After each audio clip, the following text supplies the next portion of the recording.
मदरसे में ब्लास्ट के बाद मोहल्ले से भागे सभी मर्द, औरतों के मुंह पर लगा ताला।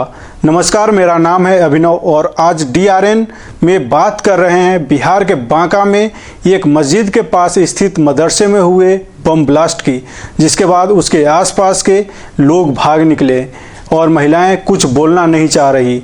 वहीं स्थानीय लोगों का दावा है कि मौलाना ही बम बनाता था। पहले भी बमबाजी और पत्थरबाजी हो चुकी है।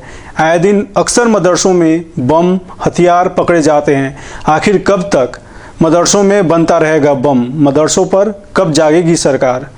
मस्जिद को तो इबादत करने की जगह बताया जाता है और मदरसे को दीनी तालीम देने की जगह। तो फिर बिहार के बांका जिले के मदरसे में क्यों रखे गए थे बम?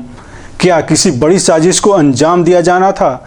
और जब तक इस साजिश को अंजाम दिया जाता, उससे पहले ही ये बम मदरसे में ही फट गए तथा मदरसा धड़ाम हो गया। ऐसे तमाम सवाल हैं जो बिहार के बांका की मस्जिद के पास हुए इस बम विस्फोट के बाद लोगों की जुबान पर तैर रहा है। ये बम कहीं बाहर से नहीं आया था, बल्कि नूरी मस्जिद इस्लामपुर के परिसर में स्थित मदरसे में ही रखा हुआ था। फॉरेंसिक टीम ने भी अपनी जांच में पाया कि मदरसा बम ब्लास्ट से उड़ा है। बम ब्लास्ट होने के बाद मौलाना की मौत हो गई। मौलाना झारखंड के देवघर स्थित सारठ के कालीजोत गांव का रहने वाला था। मौलाना बच्चों को उर्दू और मजहब की शिक्षा देता था। ग्रामीणों ने पुलिस को बताया कि मौलाना 3 महीने से छुट्टी पर था। इस घटना के बाद आसपास के इलाके के सभी पुरुष घर छोड़ फरार हो गए हैं। महिलाओं ने घटना को लेकर चुप्पी साध रखी है। ये घटना है बांका के नवटोलिया की, जहां आम दिनों में काफ़ी चहल पहल होती थी। मदरसा कमेटी के लोगों ने घटना के कई घंटों बाद तक पुलिस को कुछ सूचना नहीं दी। कुछ स्थानीय लोगों का कहना है कि मौलाना बम बनाता था और 3 युवक उसका सहयोग करते थे। क्षेत्र में छोटी छोटी बात पर बमबारी होती थी। पिछले साल भी शंकरपुर स्थित धर्मकांटा पर बम ब्लास्ट हुआ था और पुलिस ने 7 अपराधियों को 65,000 रुपये के साथ दबोचा था। पुलिस ने घटना की वैज्ञानिक तरीके से जांच की बात कहते हुए बताया कि मौलाना के चरित्र को खंगाला जा रहा है।